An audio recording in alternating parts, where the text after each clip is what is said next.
Sun Bowl season. Time for some keys to the game.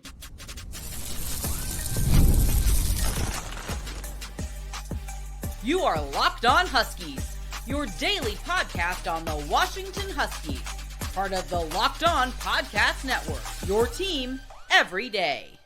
Welcome back into another edition of the Locked On Huskies podcast. I'm Roman Tomashoff. That's Lars Hanson. He's site editor with Athlon Sports' Inside the Huskies. I'm the site editor with Huskies Wire. Thank you for making this your first watch or first listen of the day, as we are part of the Locked On Podcast Network, your team every day. And just a reminder, wherever you're getting this, YouTube, Spotify, Apple Music, make sure you subscribe wherever you get this podcast, like the video, leave us a comment down below if you have any questions, comments, concerns, anything like that. It all really does help us out a lot. And Lars and I are coming to you for not the final time in 2024, because we'll be coming to you after the game as well, but we're coming to you with our final Keys to the Game show 2024. You know what that means out there. Bold predictions, score prediction coming to you a little later on, defensive keys to the game. But as always, we're starting on the offensive side of the ball. Lars, interesting thing where, Jedd Fisch talked about this a couple of weeks ago. He said, hey, anybody who wants to stick around, doesn't want to take any visits, they'll be welcome to participate in the bowl game. The only player from all the 13 scholarship players that left that will be participating is Jack McAllister, and that means the biggest change on offense is going to be Enokk Vimahi slotting in at left guard for guard Memelar. And which is not necessarily surprising, because it seemed that just seemed like a stretch where it's like, and for the most part, we weren't expecting Lance to play. We weren't expecting that many others of the guys that did enter the portal and have gone elsewhere. But the only two that were really kind of puzzling were going to be Jack McAllister and guard Memelar. And so guard was kind of the one who's like, why would you play in this game after committing it just didn't make any sense. So with that being in mind, they got Enokk some snaps at left guard earlier in the season. So it's not going to be like insanely confusing for him. He's a fifth-year guy. I'm not necessarily a sixth-year guy at this point. I don't even know what he is. But it's one of those where I wouldn't be worried about him, switching over. Whereas if it was like, let's say, like a freshman left tackle that you now got to play a right tackle or something like that, where it's a little bit younger guy, then there's more concern there. For me, I think it actually kind of stabilizes things, because now you're talking about Max McCree at left tackle, Enokk at left guard, D'Angelo at center, probably Landon at right guard, and Drew at right tackle. To me, that's a solid starting five. That's about as solid as we've seen all season in terms of overall health and things. No disrespect to guard, because guard was a pretty solid piece in that. But you look at this, and I think the first key, obviously, is the offensive line has got to let this unit, this offense, get in rhythm early. Get a scoring drive, preferably a touchdown. But, I would say get scoring drives on 2 of your first 3 possessions, because you're probably going to have 5 possessions per half. So if you can score on at least 2 of those, that'll be a good sign. Because if you go 0-3, you're digging yourself too deep of a hole, in my opinion. So I absolutely agree with you there. And this is going to be like, it's shocking. We're 3 minutes and 12 seconds of this. We haven't said the name Demond Williams yet. That might be a new record for us since he took over as the starter. But this is going to be a really interesting test for him. And one of the biggest things for me when it comes down to that is this Louisville defense has been solid. I know it's 360 yards a game they've been averaging, which is middle of the road in the ACC. But Lars, an interesting note on top of that, the last time that we just as watching Washington, as covering Washington, saw a defense that allowed less yards than that, more yards than that, was USC at the beginning of November. Because Penn State, UCLA, Oregon, all have better defenses. So this might be an interesting test for Demond in terms of, they've got a whole bunch of opt-outs on that defense as well, where you can look at it and you could say, hey, he's talked a lot about trying to build confidence, trying to just get all those starting reps in, and he did so over the 15 practices, which is really great to see. But this is just kind of an extra building block. We talked about what this could mean for the future of the program a few weeks ago, and just seeing Demond get all that extra confidence that he, we're going to get to that in bold predictions, but seeing all the extra confidence he could have coming out of this game is really exciting for me to think about. Well, and in a way, it's also interesting because, and this is no slight to Will, but I think Demond has had better success finding Jeremiah Hunter than anybody, than either of the two quarterbacks, in my opinion. Sure. Like when we've seen Demond come in, I swear there's been times where it's like 2, 3, 4 passes in a row to Jeremiah, or, 2 in a row, go to Denzel or Giles, and then go back to Jeremiah. And so I think for a quarterback, partially it's, you want to build a relationship with the young guys, kind of let, Demond build that chemistry. but it's also about maximizing this current roster. And if DeMond is your best option at quarterback, which we both believe that he is for Washington at this point in time, I think that actually helps, get the entire offense involved, which would be my second key, which once you get the offense established through the ground game and some things like that, get everybody involved. This is an empty the clip type of game where it doesn't really matter if Jeremiah finishes with 10 catches or 2 catches. But if he happens to be the guy that, you're noticing on those first 2 drives, oh, wow, Jeremiah is winning this mismatch and Denzel is drawing a double or a triple team, go play the hot hand. Don't necessarily, because I think that's been the problem for Jedd this season is he'll have 2 or 3 or 4 plays in a row that's good, and then he'll just decide to go out to the field of dreams in right field and just pull something out of nothing, and it's a 3-yard loss, and now the momentum is completely gone. That is also as much on Jedd as it is on the players executing what he calls.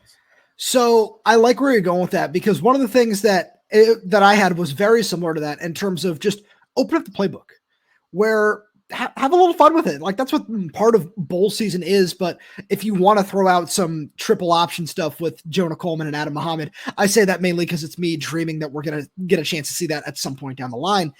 Do it. This is the perfect option, just the perfect time for something like that. If you want to find a way to get Denzel 10, 15 targets and just say, hey, this is our alpha number 1 guy that we have coming in 2025. Here, we're going to put a whole bunch of film out there for that. And then, throw in Jonte Cook, Kevin Green, Jason Robinson, Justice Williams, whoever you want to say for 2025. Great. Go for it. Do it. That's the fun of bowl season. And I think it's one of the reasons that you and I are both so excited about the future of this program. It's, when we look at it, it's all this young talent. It's all there. If you can figure out the offensive line, we think Carver Wills can be a nice piece of that. We'll see if they want to do one more. We're going to talk transfer portal stuff in the coming days and weeks, but we think all the skill position pieces are there when you look around the roster. And this is the opportunity that you have to show that, to say, hey, coming into 2025, we're probably not going to be ranked inside the top 25 unless, things break our way this way or that way, whatever. But that doesn't matter, because this is going to be one of those teams to be reckoned with in terms of we have all the talent. We've got a star quarterback that we really like in DeMond Williams. We've got one of the best running backs in the country in Jonah Coleman. We've got one of the best receivers in the country in Denzel Boston. We like what our defense is going to be able to do. Whatever it is you want to say, that all can start in this game, and it all starts with finding ways to just show off DeMond Williams, really is the best way to say it.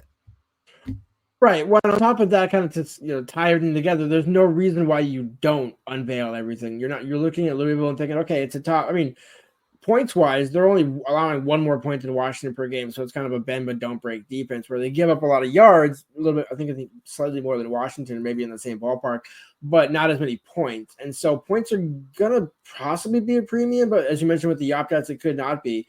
This is a situation, but my point is, I look at it as a situation where there is no reason. Injury is not a concern. Like, the guys that are out have been out the entire season. You have Max back, who has probably been your best left tackle. Honestly, Enokk's probably been your best offensive lineman this season, or at least PFF would say so. So the fact that you now have those 2 guys on the left side plus D'Angelo, like, there's no reason to lose this game. This isn't like, oh, D'Angelo opted out, Enokk opted out, so-and-so opted out, and now you're kind of just rolling like 5 freshmen in the offensive line and that sort of thing. That would be a much different situation. So for me, I look at everything, and the only difference is if you had Quentin Moore, that might give you an extra blocker. But again, there's no pieces that UW would be missing that would preclude them from winning this game. And so for me, it's like, yeah, everything should be on the table. There's no reason not to. And if what Jedd said is true, that you're using this as kind of the film to evaluate and say, okay, when we go into the offseason, where do we maximize DeMond's strengths? Well, find out tomorrow on Tuesday afternoon or Tuesday on 11 a.m. I think it is. And figure it out then. And I think that's exactly going to be the plan. I couldn't agree with you more. Now let's jump over to the defensive side. right after a message from our friends over at Rocket Money. Did Rocket Money help you find any subscriptions you forgot about or that you were paying for twice? That definitely happened to me. I had a few subscriptions that I didn't even realize I was still paying for, and Rocket Money made it so easy to track them all down. It's like having a personal assistant for your finances. Rocket Money is a personal finance app that helps find and cancel your unwanted subscriptions, monitor your spending, and helps lower your bills so you can grow your savings. Brings everything together in one place, whether it's subscriptions, your spending habits, or even the goals that you want to hit this year. Rocket Money has saved over 5 million users users and has saved a total of $500 million in cancel subscriptions, saving members up to $740 a year when using all of the app's premium features. For me, one of the best features is the subscription tracker. I've used it to cancel services I wasn't using anymore, and I've already saved a ton. Plus, with their goals feature, I've been able to automatically set aside money for my future. No more stress about budgeting every month. Cancel your unwanted subscriptions and reach your financial goals faster with Rocket Money. Go to rocketmoney.com/lockdowncollege today. That's rocketmoney.com/lockdown. One more time, rocketmoney.com/locked-on. So, Lars, when we look at the defensive side of this for Washington, this is going to be a very interesting conversation when it comes to Louisville's quarterback situation. We know Brady Allen, who honestly I think would have been the starter in this game if he didn't enter the transfer portal and then decide to come back out. It doesn't seem like he's going to play, and Louisville's got a whole bunch of other opt-outs on the offensive side as well, which could bode well for this Washington defense that's had I wanted to say rough go, but it's been sort of up and down the last couple of months. Yeah, I was going to say, it's something where you look at, this is not Tyler Shaw's Louisville team. When you look at their offense, top 10 in the country, top 7, I think in some metrics, you look at it and say, okay, that would be a significant task, especially without Kamori and Steve being on the way out and all those. You think, okay, that's a lot more daunting task. This is a game where you don't really have a ton of film. I think he played 4 games this season as a backup, and those sorts of things. But either way, you're looking at it and saying, look, there's a lot of questions to be had. On one side of your Washington, okay, well, that can play into Louisville's favor, and maybe the quarterback ends up being better. I think it actually feels better for Washington, where I don't think Zach Durfee's going to be back in the game, but maybe he is, maybe he's not. I wouldn't expect it. Yeah, exactly. Same thing with the guys where we talked about on offense. Quentin Moore wouldn't be back. I don't think you're going to have him come back, Durfee come back. But I think in that same mold, there's enough young talent on this team, even without Kamori and stuff like that, where you combine the young talent that's going to be hungry to want to prove themselves, similar to the on offense, where, hey, we're going into the offseason. I know you guys brought some safeties in or some linebackers in. Hey, if I'm Devin Bryan, let me prove myself in this game. I think there's enough hunger guys on defense combined with the seniors of Carson, Alphonzo, Camfab, to where you can manage the communication. And I think that's going to be the key, is communicating the changes that are going to be needed to be made, because for a fact after the first 3 drives, whatever Louisville's script is going to be a lot different on drive 4, I feel like. So, Lars, here's where it gets really interesting for me, because, like I said, Harrison Bailey's going to end up being the starting quarterback in this game, but they've got a really nice running back tandem here. I got to pull up the depth chart because I know they had some opt-outs there as well. And Isaac Brown and Duke Watson, that's what's going to be. Where I think that's what they're going to want to do in this game, where if they run the ball 40, 45 times, I wouldn't be surprised. And it's not even just when you look at, what Washington has been susceptible to on the ground. You look at Oregon, you look at Penn State in the last couple of weeks. If you want to go back to Iowa, Indiana, those sorts of games, but it's because you look at their receivers in this game and they're just not very experienced. And I like the way that Washington's secondary will match up on the back end. So I've done a lot of the research coming into this game on what the front 7 is going to look like. You mentioned no Kamori House. That's something where I wouldn't say I'm too concerned about the linebackers, where this is one of those games where at that position, we know what it's going to look like, right? We know, even unfortunately without Kamori, there's going to be a lot of Carson Bruner, a lot of Alphonzo Tuputala. That's just the way it's been all season long. That's the way it's going to remain, because it's the last game for both of those guys. So I look at that and I say, I'm not too worried about that. What I am worried about is making sure this defensive line can get some push. Again, like we said, don't expect Zach Durfee to play in this game. If he does, great. If he doesn't, it's unfortunate. We certainly hope he's going to be healthy for 2025. But I look at all that and I say, we haven't seen them get a lot of push. We saw that at Oregon. Obviously, Louisville's offensive line, with all due respect, is not Oregon's. That was a finalist for the Joe Moore Award. We know what that looked like.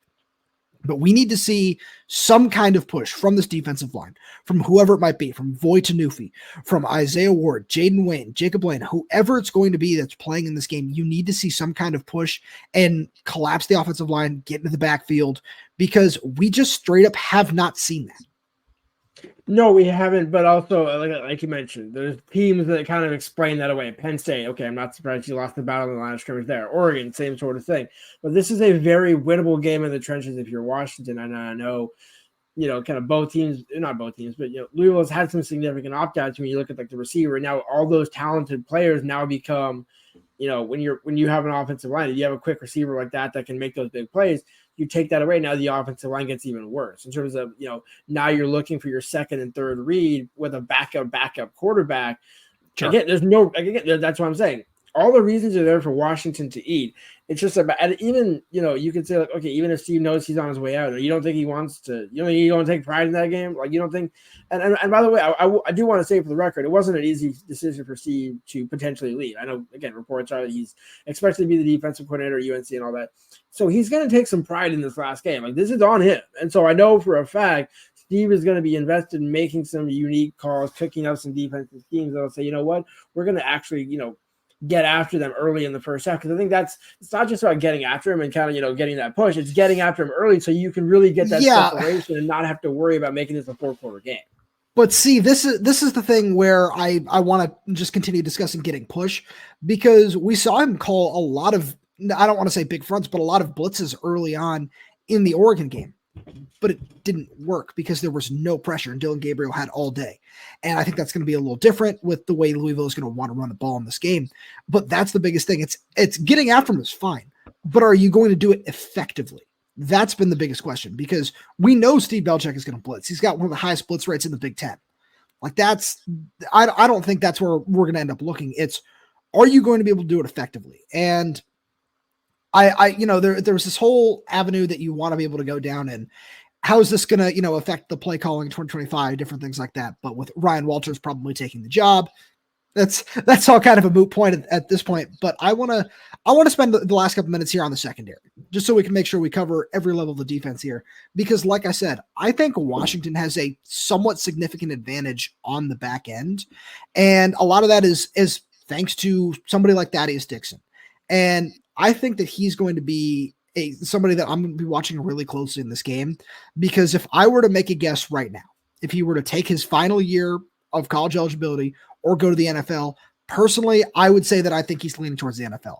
This corner class is really heavy on top, and it's going to push some guys up where, you talk about Takario Davis, as we did on yesterday's show.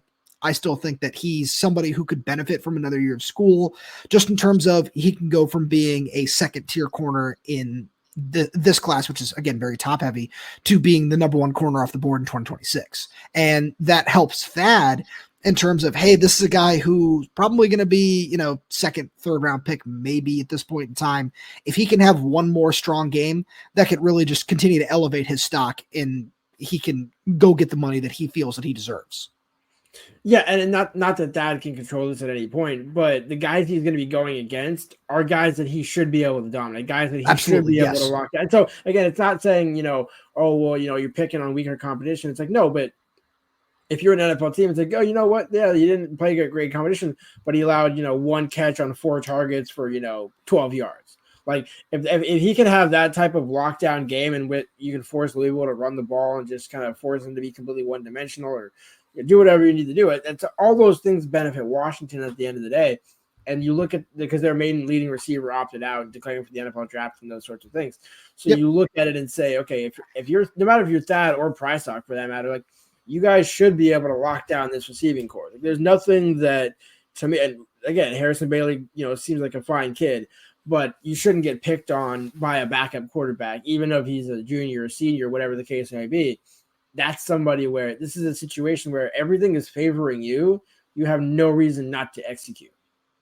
And that's the biggest thing. And one guy that I'm just curious to see if he wants to use this as let's say this, use it as a momentum game, because again, as you said, this secondary has a massive advantage in this game is Jordan Shaw, where this is a guy who, no matter what's going to happen at that other corner spot, I think he's a guy who's going to stay in the nickel next season. And I look at where he is on this roster, and I say, I'm really excited about what he was able to do as a redshirt freshman. I think he's got nowhere to go but up in terms of his potential and what we've seen from him in practice and everything like that. And I think this is one of those games where you talk about it being a huge game for Thad in terms of he should be able to dominate this competition. I would say the same thing about Jordan Shaw.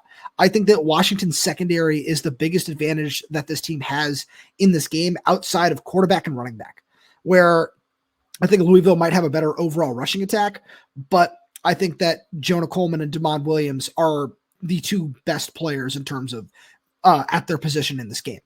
So I'd probably say the same for Denzel Boston as well. But I look at that and I say, in terms of overall group advantage, Washington's secondary has a massive advantage over what this Louisville receiving core is right now. And I'm just really curious to see how that's going to play out in this game. And Lars, it's enough fooling around. Let's get to our bold predictions.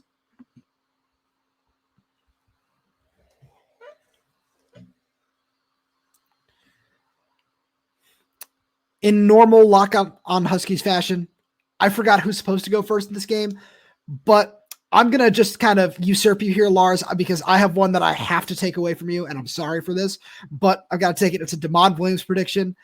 I'm having a lot of fun with this one. I think he's going to have a passing and a rushing touchdown in this game. I think, like I said earlier on, Jedd Fisch is going to want to establish him in a whole lot of different ways in this ball game. I think it's going to be, the touchdown is going to be on a read option. I'm going to go that far with this bold prediction and say that's where it's going to be. And he's going to throw at least 2 scores, but one of them is going to be to Denzel Boston. I like that. Okay, so wait, you have so you went DeMond and DeMond. It's the base prediction is DeMond is going to have a passing and a rushing touchdown in this game.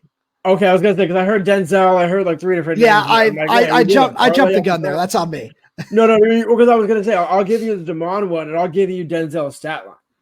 Okay. 8 receptions, 125 yards. Okay.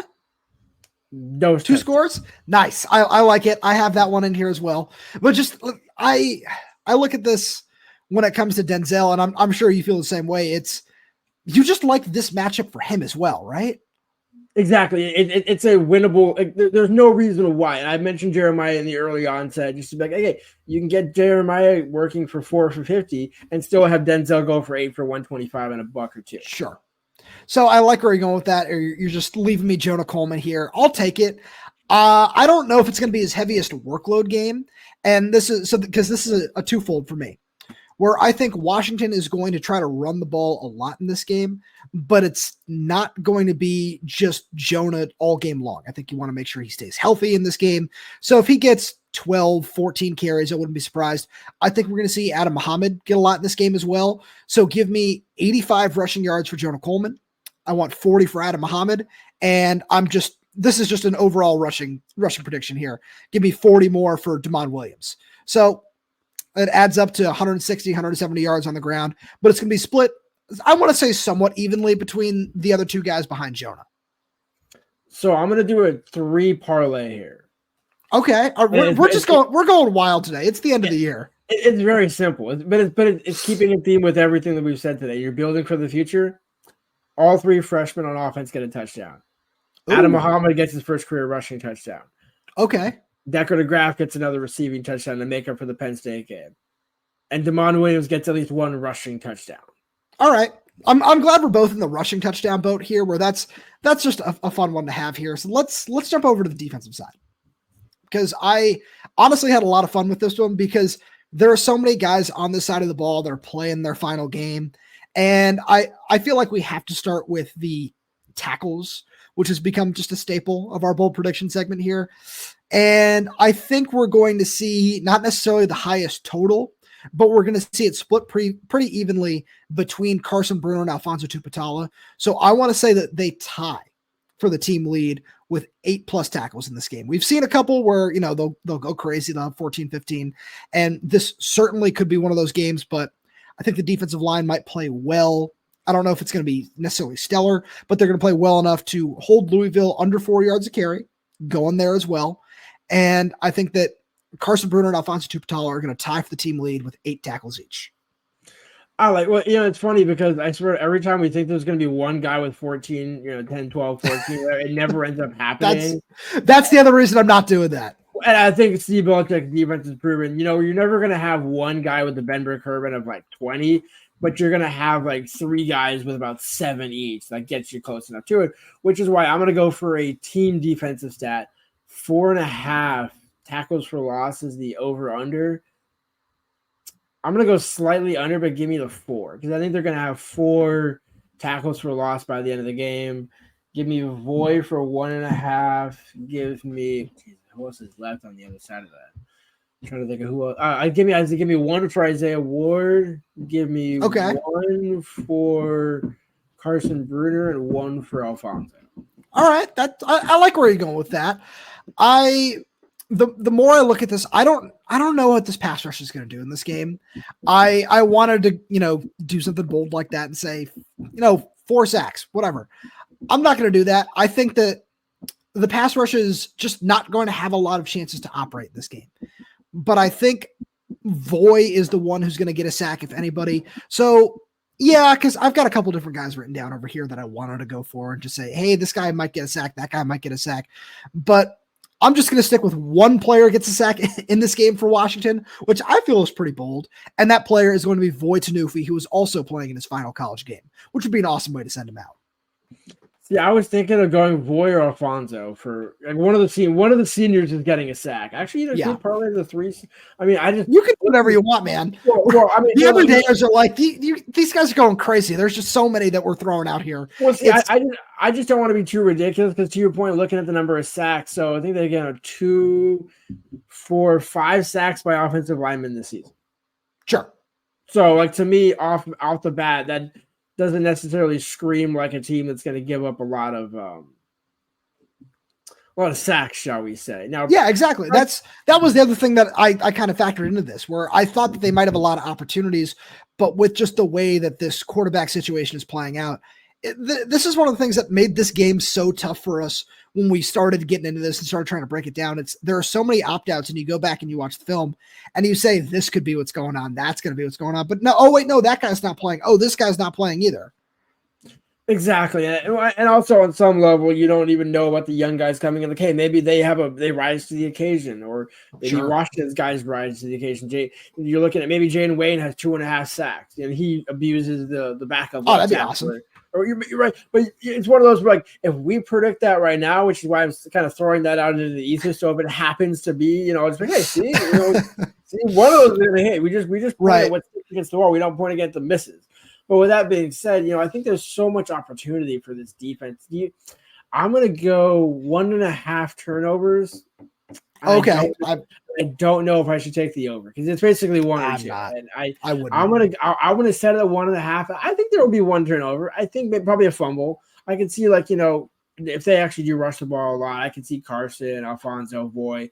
They've been pretty good about punching the ball out at certain times. I know Komori was, never forget, good with that sort of thing as well. But with that being said, I'll say 1 turnover, 1 forced fumble.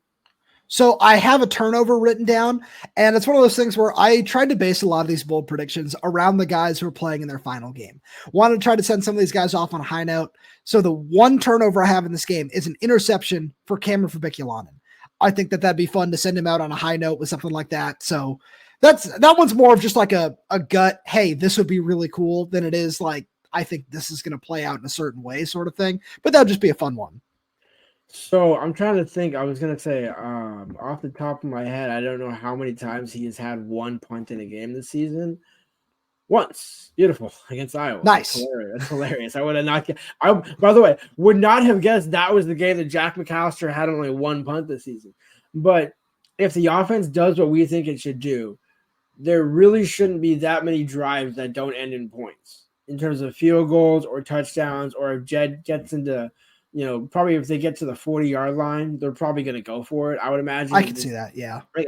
I don't see a reason why you would punt at that point. So I'm going to set again the over/under at 1.5 punts for Jack McAllister, and I will take the under. And before I'm going to sneak this one in because I know we got to get to the actual big money here. But with that being said, 2 things here. Give me 1.5 field goals for Grady Ghost. Give me the over. Sure. I do want, and to parlay that, I will say FanDuel has a very intriguing odds that I want to run by you here. Each team scores 2 touchdowns and 2+ field goals. So 2+ touchdowns, 2+ field goals. Each team. I don't like that. But you don't like it for the field goals or for the touchdowns? Field goals. No, field goals, yeah. Exactly. So that would be my one where I'd say, you know what, Washington's been trending actually well. It started at 4.5, now down to 1.5. Still an underdog going into the game.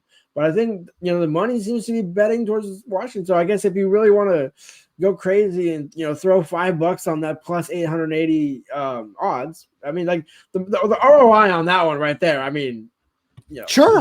If you're out $10, I guess you could go buy a Starbucks coffee. It's about the same price.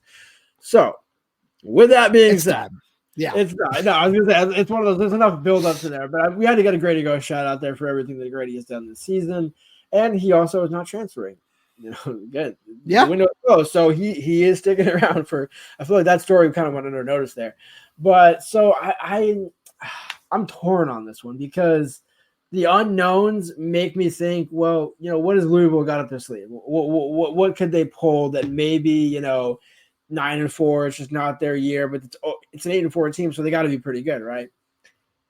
I think if DeMond started a couple of games or done a few different things, Washington wouldn't even be in this situation. So for that reason, give me Washington 31, Louisville 27. Okay. All right. Nice close game there. I like where you're going with that. And with that, we're going to get out of here for today. Lars, as always, thank you so much for being here. Thank you to all the everydayers tuning in. We really do appreciate it. We got so much more fun stuff coming for you throughout the off season because it is now officially the off season by the time this game is going to be over.